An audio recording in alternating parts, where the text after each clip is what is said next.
Hello, welcome to Sideways. This week we're talking about the feeling that you haven't got enough and the way that it affects your behaviour and your relationships and your satisfaction with life. Apart from that, I can't really remember what we were talking about, but I do know that prescription apps and squirrels turn up on our gratitude list. If you want to know why, you'll have to tune in. Scarcity Mindset. Hello. Can you hear me all right? Yeah. Excellent. You just, when you appeared on the screen there, because you were positioned slightly differently from the way you usually are, you were slightly higher in the screen. For some reason, you reminded me of Brian Potter from Phoenix Nights. I don't know whether that's good or bad. I can't remember what Brian Potter looks like, but I assume that's not very complimentary. I don't know. It just came into my head, so I thought I'd share it with you. Thank you for doing that. Yeah, because that moment would have been lost if you hadn't taken advantage right then. Now it is preserved for posterity for all time. It is, yeah. It is. Well, are you all right, though? Are you, yeah. I'm a bit chilly. It's cold, isn't it? It has turned a bit cold, mate, yeah. Yeah, I can't believe I've brought up the weather. I know, you don't know. You normally avoid that because you love cold weather. And you love all the nasty weather, don't you? I do, yeah. But anyway, enough of the small talk. Yeah. Are you eating? Are you chewing? I thought you were. I felt like a teacher. No, sir. No, sir, I'm not. You're making that. It's just your mouth is moving in an eating sort of way. I felt as if I had a little bit of blueberry peel stuck on my tooth. No, it's horrible, that, isn't it? It really is, yeah. It can stick very firmly. Anyway, I wanted to get on to what we were talking about.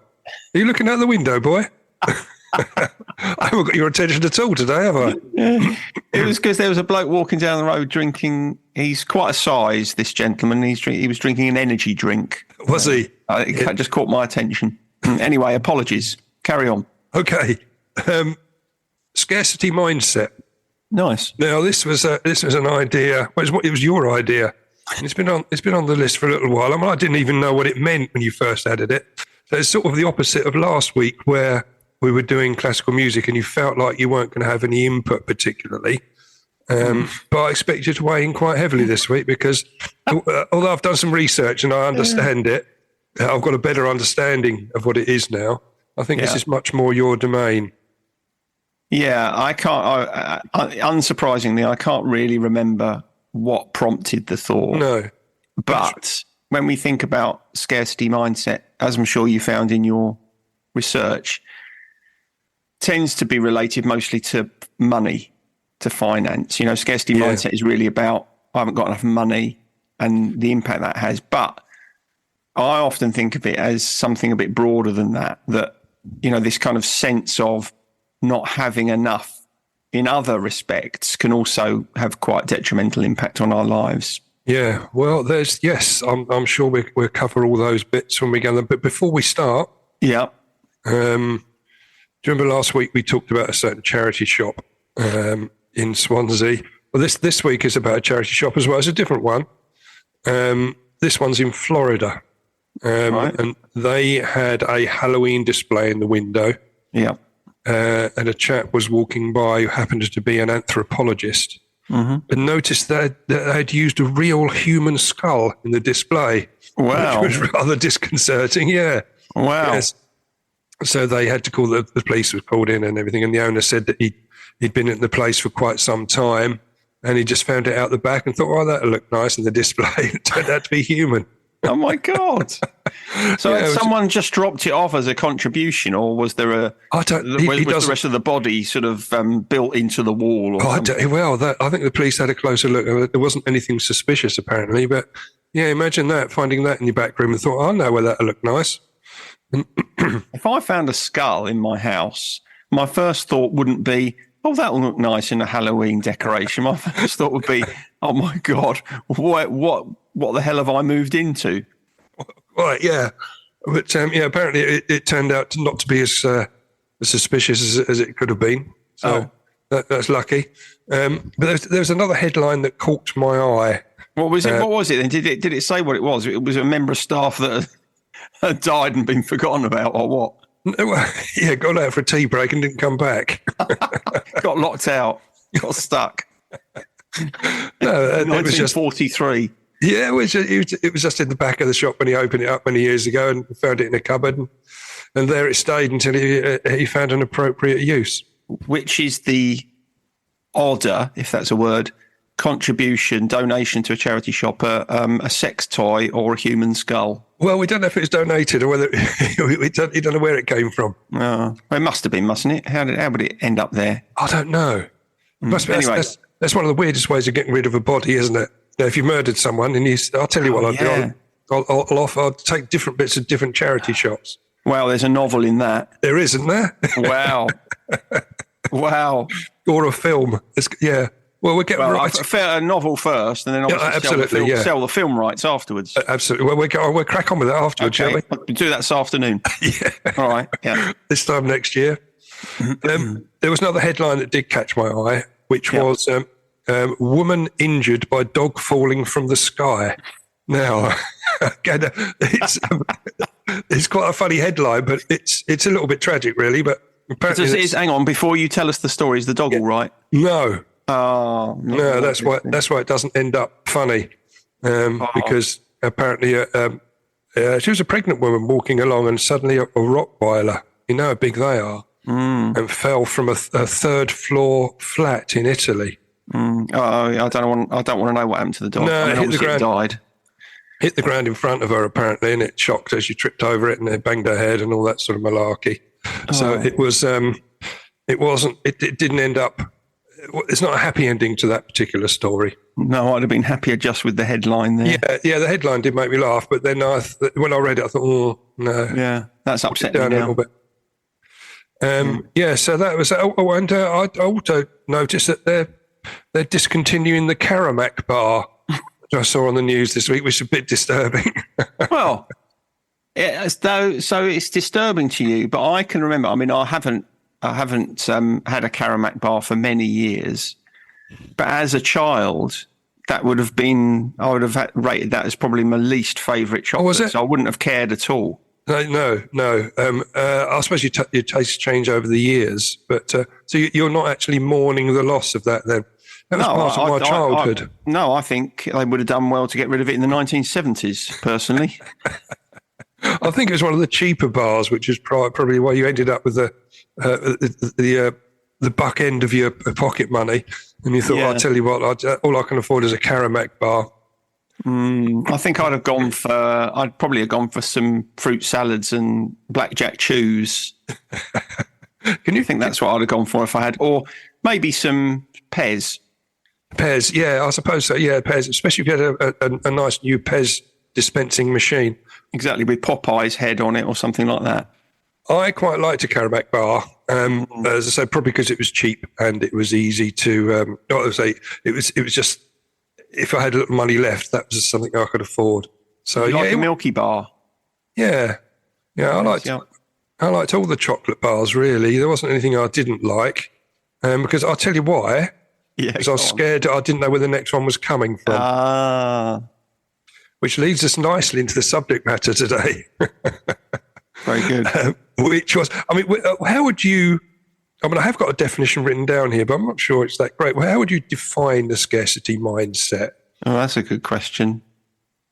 Well, I'll tell you what I've got written down then, shall I? Yeah, go on. See if you agree with it. Yeah. Scarcity mindset is characterized by a belief that one has limited resources or is unable to provide for themselves or others. Yeah. This unhealthy mentality can lead to intense feelings of anxiety, which can cause significant problems in one's life, and which is very common amongst us addicts.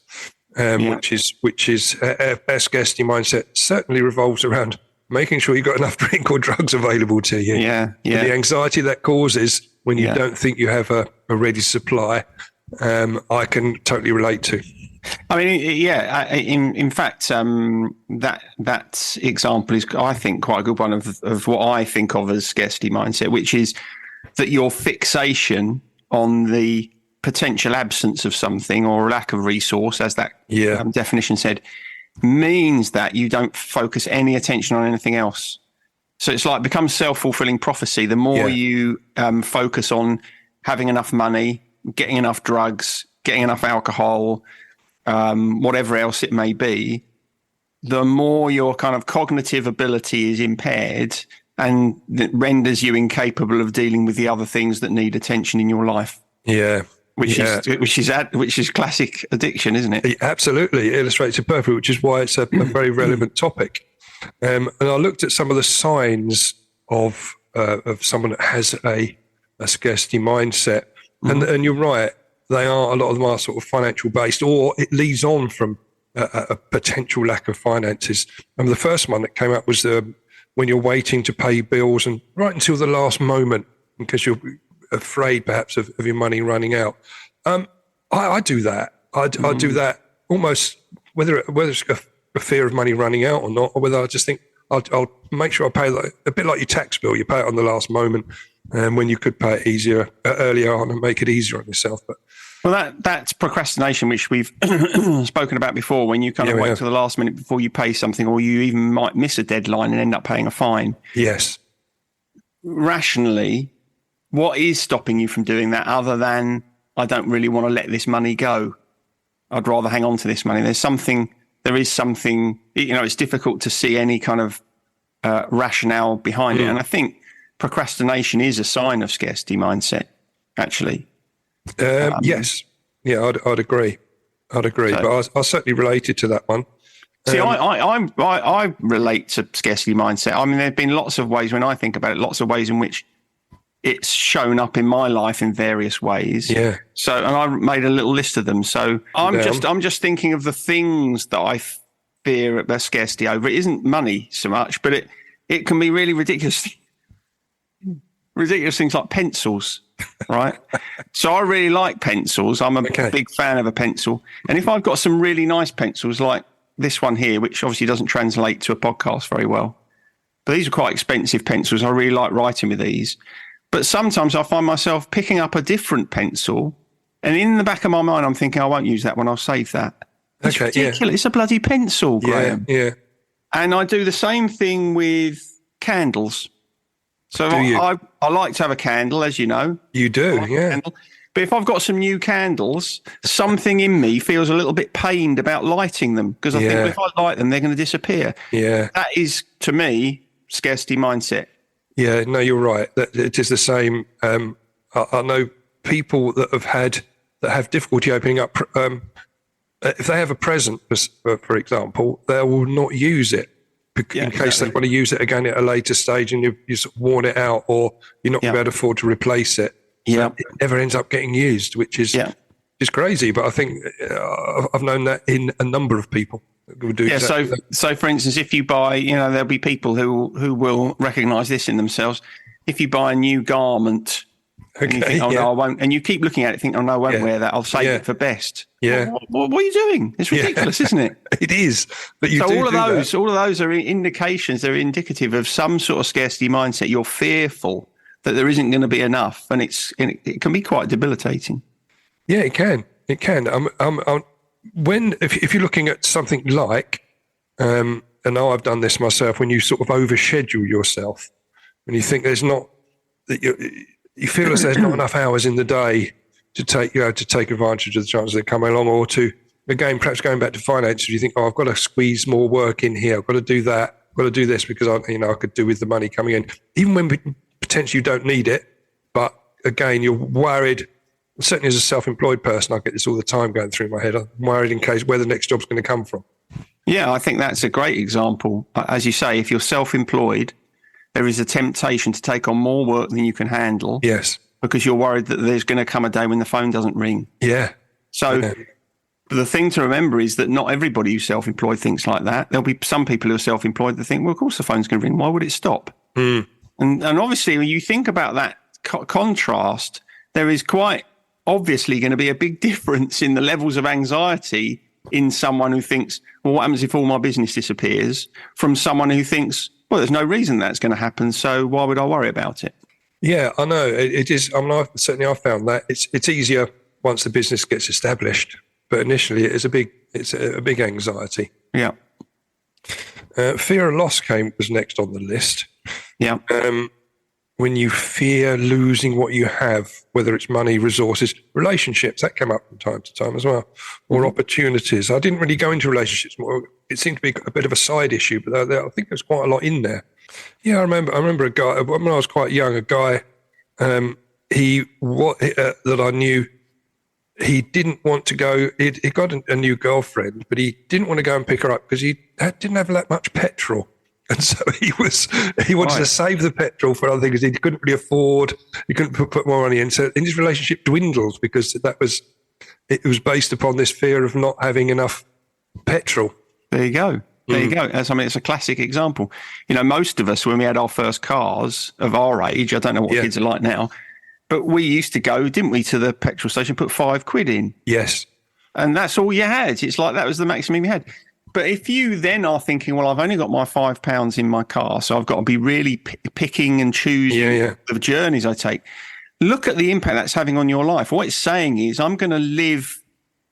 I'm not going to live in the moment. I'm going to think about what might happen in the future, and I'm going to try and plan accordingly. Now, obviously, you need to do some of that. But if that's the way you're living your life, then that is necessarily going to have a big impact on the opportunities you take, the people that you can hang out with, and the enjoyment that you derive from your life. I agree. And again, I sort of relate to that, perhaps in my earlier years. Yeah, not quite so much. You still put £5 in your car now? Yeah, I do. I roll the car down the hill when it's just running on fumes. These days, if you put £5 in it, you just about get it off the forecourt. That's it, yeah.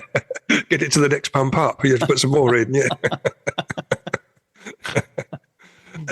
So did you have anything else on your list there? Because I've got others here that I wanted to go on. Well, no, mine was just things that I have found. I tried to list ludicrous things. Oh, okay. That I experience a scarcity mindset. Right. I mean, I know where mine comes from. When I grew up in a house where, money was a bit tight, that's for certain. But I think probably a lot of it for me came from feeling that, happiness was quite scarce. Yeah. It didn't feel very... There was almost like a scarcity of safety and certainty. And so if you have a scarcity of that, then in the same way as having a scarcity of money, it makes sense that you would kind of go looking for more certainty and safety, which also has a big impact on the way that you live your life. Yeah, I was going to come on to the causes in a moment, but there's a couple of other points of the signs that you perhaps have a scarcity mindset. Perfectionism came up. Mm-hmm. Obviously, we've done perfectionism when you believe that anything less than perfect isn't good enough, and that can lead to procrastination, which you were talking about earlier on there, and a fear of taking risks and the inability to see the big picture. Apparently, that's a sign of a scarcity mindset as well.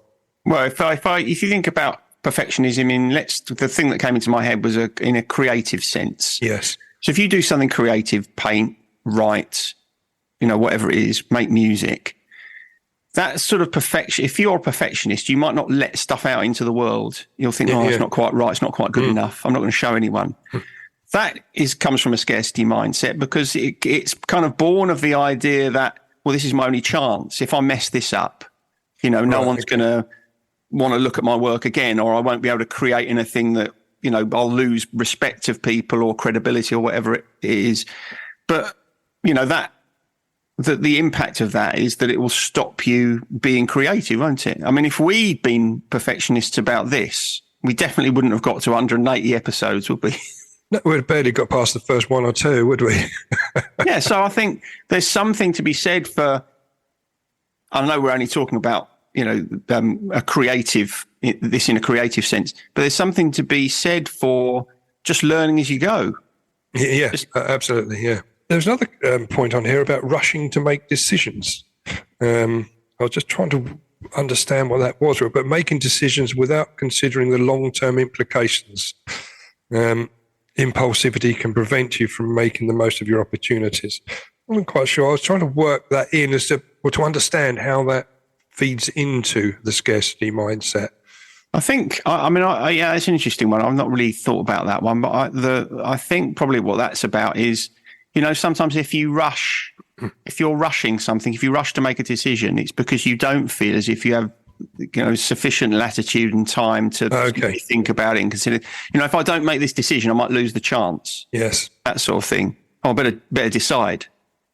Because if I don't, it might have gone, and that'll be it. I think that's probably what that's about. That makes sense. Actually, time is one of the things that people feel most anxious about in terms of scarcity. Yeah, scarcity of time. I do find that as you get older, there seems to be less of that. I suppose when you're younger, that time is almost abstract. It's stretching out so far ahead of you potentially that you don't worry about certain things. I worry about wasting time now, I must admit. Well, there's one theory for that says one of the reasons, because as we all know, as we get older, it feels as if time goes faster. Yeah. Of course, it doesn't. It's just the same. It's only a human construct anyway. But the theory is that time feels as if it passes more slowly when you're having a lot of novel experiences. So when you're doing a lot of new things and having a lot of different new experiences, it feels as if time stretches. And quite obviously, as we get older, we have fewer new experiences. Okay. A lot of the things we do, we've done before, or we might have done for a long time. And therefore, time feels as if it compresses because it's like, well, we know this territory. So it's like we're kind of shooting through it. So I think that's probably one of the reasons why, as we get older, it feels like time goes faster. And of course, the other thing is we know that we're getting closer to death. Yeah, you get the mortality mindset comes in, doesn't it? Yeah. Well, it is another scarcity mindset, isn't it? It's like, do I want to do this because I don't know how much time I've got left? Yeah. That's true, isn't it? People buy their last car, they always say, this will want to see me out. Exactly. Or they'll carry me out of this house in a wooden box. A phrase that's often used, isn't it? Yeah. But no more moves left in you. Yeah, and you wonder when you hear people say something like that, what is the benefit of that? It might be true, but how are you helping yourself by pointing that out? You're not. It's a conversation point, I suppose, but no, it doesn't. It's not great. It's not great. And I was looking at really what causes this, looking at the background, which you sort of touched on there. But certainly a history of poverty seems to be one of the main protagonists of this particular mindset, which is natural, isn't it? If you've grown up in an environment where things don't come very easily, you're much more protective of the goods you have, and you're worried about them running out. You can't easily replace them. So you have a scarcity mindset around everything, really. That still carries over with me today, growing up in an environment where we had very little. Yeah, I think you had to look after. Yeah, I think if you're growing up in financial poverty, obviously that's likely to have an impact on the level of scarcity mindset you have. But if you think about poverty broadly, if you define poverty as a lack of anything, so let's say you've grown up in emotional poverty, or you've grown up in with a poverty of safety, then those are also ways in which you can start to feel as if, I'm worried that I'm not going to have enough. So what I do have, the good stuff I do have, I need to hold on to. That's the way I think about scarcity. It always impacts upon me when you see on the news, and you can see it quite often at the moment, where you see these poor people fleeing war-torn territories, and they're going along with with a big cart, perhaps a horse and a massive cart, all their belongings on the back, and that's it. Yep. That's all they have left in the world. Now, you must, when that represents all you've got left, you must be very protective of that. You must have an extreme scarcity mindset in that situation, mustn't you? So the environment can, societal expectations or society as a whole can have a massive impact upon the way you can drift into having a scarcity mindset. I say drift in. I don't know if that's the right word to use, really. I suppose you're not born with that, obviously. No, I don't think we're born with a scarcity mindset. I mean, why would you be? No, exactly that. So it is something. It's the impact of what's going on around us, isn't it? It's not something you're genetically inclined towards. No, although saying that, just thinking about it now, I think there could be an impact if you are born. Let's say you're born in wartime. Yeah. Or you are born in a part of the world where there is a lot of kind of social instability. I suppose it's quite conceivable you could be born, expecting scarcity. There's a book called nature via nurture, which is all about this, this, are we a product of nature? Are we a product of nurture? And the argument that the book makes is that actually it's a combination of the two, because research shows that there is a difference in children that were born during wartime as opposed to those that are born outside of war. So it's an interesting question. Another one of the causes of a scarcity mindset can be dieting. That came up, which can obviously can lead to eating disorders. But dieting was one of those areas that particularly would move you into the scarcity mindset. Yeah, I suppose there's so that's about a voluntary restriction that makes it feel like a kind of compelling choice. Yeah, I've certainly seen that in people that I've worked with that have either had or have eating disorders, that it becomes very, very difficult to break out of that restrictive mindset. Yeah, so that makes sense. It does, yeah. And what worries about the future? I suspect that a lot of people would have that, which would lead them to close ranks on what they have and to look after what they've already got. That's an anxiety state, isn't it? You kind of, when we were talking about this, when we were talking about anxiety, you kind of make your life smaller in order to protect yourself, but it's kind of counterintuitive, because the smaller you make it, the less satisfying it is, and then the more anxious you feel about that. I suppose looking back, when I was back in the financial services world, and when we're setting up pensions for people, you're almost buying into that scarcity mindset for them. You better be putting enough money away to ensure that you have enough later on down the line.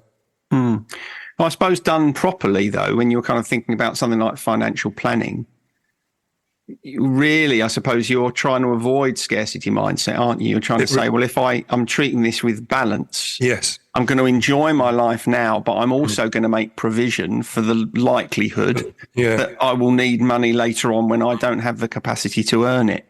Yeah. So in another way, you could argue that actually financial planning is a way of staving off. No, that's right. But it's almost using a scare tactic. Well, that's what you did, obviously. You're going to run out of money unless you save this. Now, what was some of the impacts of scarcity mindset? My research came up was things like hoarding. Which can be, we've all seen those programs where people hoard. Obviously born out of a scarcity mindset to a certain extent, where they don't want to run, and they always think that'll come in handy later on. I don't want to get rid of that because it will save me money if I won't have to go and buy that later on. The problem we think about hoarding, though, is that when we think about hoarding, we do think about those programs, we do think about those kind of extreme. But actually, my fondness for pencils is a form of hoarding. Yeah, it did. I'm not opening that box of pencils because they're too good to use. That's hoarding. So I think so. It's important for us to kind of reflect on our own behaviour and think about the ways in which we're kind of unnecessarily putting stuff by because we fear running out of it. I mean, it's absolutely ridiculous with a box of pencils. Okay, that might have been 20 quid or whatever, but I'll probably be able to find 20 quid if I needed it for a new box of pencils, right? So there's something, when you see yourself behaving in that way, that really does require a little bit of self-reflection. Oh, what's happening here? Because this is not really about there is no logical reason for me doing this. So, I mean, hoarding can be, as you say, most of us would probably hoard stuff to a certain extent. I think it's almost natural, isn't it? You want to do that so you can feather your nest. But I think it's when we're hoarding things that you don't need, just because you think that that you don't want to part with it at that moment. Well, that might come in handy, as you said. Yeah, but you build up clothes that you're never going to wear again, but you don't throw them out. And you'll hoard stuff that is completely useless. I mean, I came across I found my wristband from Reading Rock 80 and amongst my box of tickets the other day. So I've kept that. Now, is that hoarding or is that just holding on to old memories? I'm not quite sure. Yeah, I don't know if it's hoarding, and I don't know if it's related to. It's not related to. Well, I suppose the only way you could argue it's related to a scarcity mindset is that perhaps you're holding on to stuff from the past that you feel like you'd let go of if you didn't have a physical memento. Yeah, maybe. Maybe You know, like you say your box of tickets, which I assume is a box of tickets to gigs you've been to. Yeah. Right. So again, I don't think that's kind of indicative of a scarcity mindset, but you know, lots of people hold those sorts of things, but it's always interesting when people do have things like that. If you ask them, how often do you get that out and look at it? Because for most people, it's pretty rare. Never. I mean, exactly. So why do we hold on to stuff like that? What's that about? I don't know. There's a certain comfort in memorabilia, isn't there? That sort of thing. I suppose so. Yeah, I suppose so.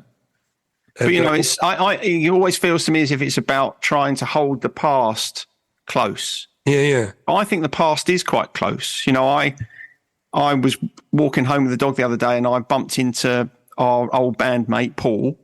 Oh, yeah. Who we'd been talking about recently, haven't we? Yeah. And we just, you know, exchanged pleasantries and went on our way. And I thought to myself, you know, it was 40 years ago that we were in a band together. Yeah. It feels like it's yesterday. I can remember stuff about that. Yeah. I mean, obviously I don't remember everything, but I can remember, I have memories of that time that are as present as stuff that happened last week. True. Yeah. So it's an indication, you know, when we feel like, oh, it's 40 years, what a lot of time has passed, but it feels really close. And actually, in some ways, that can be a very comforting feeling. Yeah, I can still remember conversations we had back then. It's strange, isn't it? Yeah. But that's right. Well, no, there's a couple of other bits that came up, really, the impacts of scarcity mindset. It can lead to maladaptive behaviours like high risk taking. And I think it makes our decision making poor. Yeah. Yes, but you can lead to dishonest behaviour as well, such as lying, cheating, or stealing to fulfil your desire to buy into the scarcity mindset that you're operating under. Right. So if you've got a scarcity mindset over the few beers that you've got left, and someone says, "Oh, have you got a beer I can have?" "Oh no, I've run out." That sort of thing. That's that sort of thing. Yeah, I can relate to that. Yeah. If someone had come round to your house in the years of your heightened drinking, if you'd let them in, that was. And they'd asked if you had any vodka, you wouldn't have wanted to share it, would you? No, you wouldn't. No, unless they bought some around themselves, you could jointly share. But it reminds me really when you and I used to go to France, and you know the car would be creaking with alcohol by the time it came back, wasn't it? You know the suspension could barely hold it up. Yeah, didn't need all that lot, but the more you did. I did. Well, I could never have enough. I could never, I could never see the end of the, if I was down to the last couple of bottles of wine or last few beers, that would be a disaster. So having a garage full was the only comfort I could ever get from that. The only time I felt comfortable when there's more than I could possibly drink in a month. There you go. That is classic scarcity mindset of an active alcoholic. It is, yeah. It is. And that's really, I was just, what about overcoming a scarcity mindset? I mean, it's seen as bad. Is it always bad to have a scarcity mindset, or is there? I think it's unhelpful. It's unhelpful. I would say at the very least, it probably makes your life a bit uncomfortable. And at worst, as you've said there, it probably leads you into making decisions that are not in your best interests and therefore might not be in the best interests of the people around you. Yeah. So I would say, I mean, I don't know what you found, but I'd say really the way to address it is to try and do some work to understand the roots of it. Yes. So that you can create some new, more positive and constructive thinking patterns around it. And via therapy is one of the ways. Probably. That's one of the things that came up. A lot of our old friends came up. When you're trying to mindfulness, I bet that came up. It came up, of course it did. Mindfulness came up. Staying physically active, slightly strange, but meditation and reframing your thinking. Yeah, reframing your thinking is a good one. I mean, as I said, I'm the things that I've struggled with in the past, I think I've largely dealt with. I wouldn't say I'm immune to it. I'm not immune to it. But I think I probably largely dealt with through my own therapy and through my own self-understanding. I think it is one of those things where if you understand yourself better and you understand where these things are coming from, then you at least give yourself an opportunity to address it. If you don't really understand why you think like this, it's going to be very, very difficult for you to do anything to overturn it, I think. Absolutely. No, I agree totally. The last one on the list was practicing gratitude, which leads us very nicely onto a gratitude list. Very good. Excellent. Well done. Thank you. I think it's you this week. Is it? Well, I've just got repeat prescription apps. Right now, I suppose apps in general to a large extent, but the repeat prescription one, I was laying in bed the other day just doing that, just thinking, I was in my bedside cabinet. I've got my medicine that I take at night. I thought I'm getting low, and it just took me back. So I just went on my phone, just a few clicks, and it's done.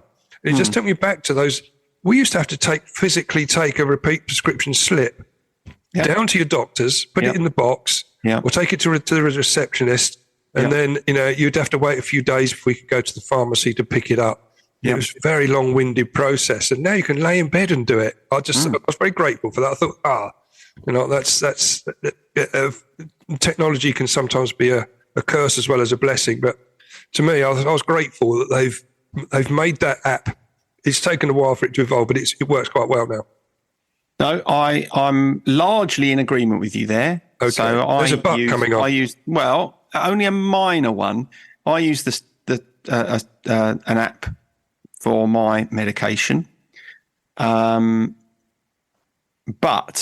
the thing I don't like is that when they think I should have run out and I should be reordering, they keep sending me bloody texts and emails. Do they? And I don't like that. I think, no, I'm a grown-up. I can decide when I need more medication and I'll let you know. So I don't really like that sort of nanny state aspect of it. Ew, very 1984. But it's sort of what actually happens. It fits in quite nicely into scarcity mindset, because if you try and order it too early, because some of us think, I'll make sure that I've got plenty of time and I might run out of time, or I might run out of I might not have the opportunity to go and pick up the medication. You try and order it early and it gets rejected because you can't have a stockpile. That's one of the other reasons to overcome scarcity mindset. It is. Get yourself a prescription app. It's a disgrace. Made myself cough. So what about yourself? I've got squirrels. Squirrels. I don't mean personally, I've got squirrels. Yeah, no, I'm trying to think how you're going to work this in, but you're going to have to tell me. Okay. Why you would be grateful. This time of year, I think I mentioned this a couple of weeks ago, but I didn't mention it in regards to gratitude because Nelly was being a bit of a pain at the time. But the big tree outside has obviously got some nuts that are very attractive to the local squirrels. Okay. And Nelly, the younger dog, she loves watching the squirrels. So at this time of year, she will sit for hours at the window just watching the squirrels go up and down. So like she's no bother at all. Don't have to do anything with her.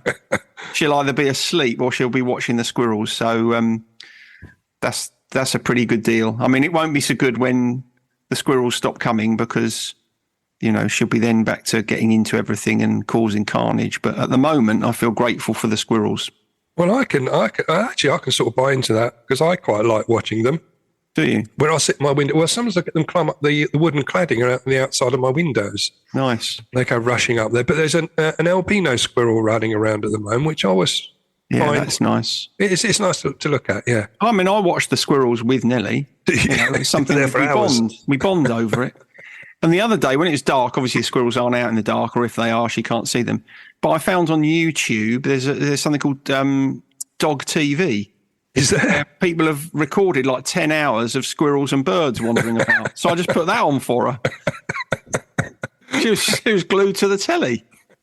I know that's bad dog parenting, but, sometimes needs must. Keeps them quiet for a while, yeah. Exactly. Do other stuff. Exactly. I think in that case, that's a very good thing to have on your gratitude list. I think so. It keeps her happy. It does. Yeah, well, obviously it does. Yeah, I've seen her watch the squirrels there. Yeah. Okay. The feature then we've now switched around, which which you're still a little bit uncomfortable about. I am, but I think I'll be okay with it from here on now. As long as I just switch my word template around to facilitate that, I should be fine, mate. Okay. The 100 skills that everyone should master this week. It's how to negotiate or haggle. Oh. Yeah, I think we both. Do you feel uncomfortable haggling? Well, this is an interesting one because, isn't it? I would say I know some people do it as a matter of course, but I have certain situations in which I will haggle. So, for example, I'm not something I do very often, but whenever I've bought a car, Yeah. I always haggle with Yeah, you got to cars. there. We're talking big numbers, aren't we, there? Yeah, exactly. Houses, obviously, same thing. Yeah. But these people who will haggle about anything, you know, they go into the shop and want to buy a kettle and they'll say, well, can you give me a discount? Oh, I can't be doing that. Feels too awkward. Can't do that. Yeah, I agree. There's a line. There is a line. So I will negotiate and haggle, but only in situations in which I feel as if it's required and necessary. Yeah, we don't tend to bother in retail, do we? Retail shops. Some people do, I think, but I wouldn't. You know, I remember that a girl I worked with, she went to a boot fair. She took some of my stuff to a boot fair, and she was selling old coat hangers for 5p, right? 5p. I was a bunch of hangers for 5p, and someone come along and said, I'll give you 3. I'll give you 3p. And she couldn't believe there's someone haggling over 5p. That's what I mean. I think for some people, it's just instinctive. Yeah. Whenever I've been abroad in countries where they expect it, so I don't know, Israel, Turkey, I find that quite difficult. I find the sort of expectation of haggling quite difficult. Yeah. Although I should have haggled for some cheese that I got absolutely tucked up for in a French market a few years ago. But anyway, there we are. It reminds me of the haggling scene in Life of Brian, where he just wanted to pay the full price and get away quickly. And I remember the stallholder made him haggle because that was expected. Yeah, well, they kind of do. There is an expectation for that, isn't there? So I find that a bit difficult. But no, I would say negotiation and haggling definitely has its place, but it isn't everywhere. No, I agree. So that's it. Right? I was going to go on this day in music, but which year? So this little quiz for you. Yeah. Which you got your first spot on answer last week. I did. I'm really proud of it. I've written it on a bit of paper and put it on the fridge. Well done, you. But give yourself a little pat on the back. Perhaps I really like Sheryl Crow now. Perhaps we get little certificates for a little chip like we have in AA. Yeah, because I feel a bit left out when you people in recovery get your sobriety chips. I should get a chip for a 3-pointer. You should do. It's a 2-pointer, isn't it? But, 2-pointer. Perhaps we increase it to 3 and make it more relevant for you, a bit more like the football. Make it a bit like football. Yeah. A draw is just when you hit the post. Yeah. Anyway, it's quite a recent one, this one. But do you know which year, the number one in the UK, Adele had Hello? Obviously written about an ex-boyfriend or something, wasn't it?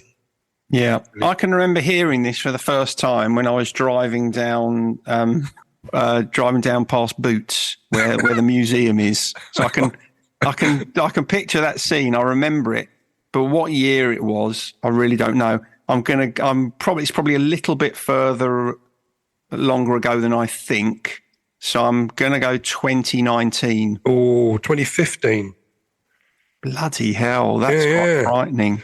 You know, we're talking about earlier about time flying as you get older. Yeah, that's what's happened there. Okay, so that's inauspicious but not embarrassing. All right. No, you've just missed the goal there. It's dribbled wide. Do you know when Les McEwen, Bay City Rollers Bay City Rollers singer? Bay City Rollers. Yeah. Do you know when he was born? Obviously, they were big early 70s, weren't they? Yeah. So again, my abiding memory of the Bay City Rollers is going to my cousin's wedding with my tartan scarf tied round my wrist. Oh, didn't your mum make you one? Well, she did. It was just a bit of tartan material, really. Okay. It was a shocker. I mean, I'd have been absolutely, I'd have been bullied at school for that. But anyway, so Les McEwen. So that would have been, I reckon, about 1974. Let's say, and he probably would have been 20. I'm going to say 53. Oh, 55. Close, mate. Close. You shaved the outside of the bar. I was going to go 50. Yeah, that's not a bad shot, was it? It's not a bad shot. Okay. Right. This is more recent as well, but it's about an older person. So we've done the number one. We've done the date of someone was born, and we just know the year someone died. And we're talking about Leonard Cohen. Oh, Leonard Cohen. Never a big Leonard Cohen fan. Now, he died at the age of 82. Yeah. Do you know what year that would have been? Leonard Cohen. I think pretty sure Leonard Cohen died. That's made me think of the song Hallelujah, which is massively overplayed and has been overcovered. But I think it was his originally, wasn't it? I'm going to go 2018. Oh, going very close, 2016. So that's another one just past. So close. Just past the post. It's hit the advertising boardings. I haven't got my shooting boots on, have I? I need a little bit more finesse. You do. Take a little bit more time on the ball.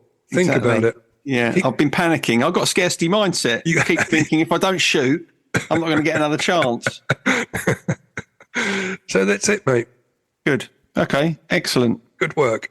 I'm going to go and listen to some Leonard Cohen and cheer myself up. There's just one point I wanted to end it. Because we did scarcity mindset this week, I was thinking of doing next week abundance mindset. Which is great idea. Which is the polar opposite. Lovely idea.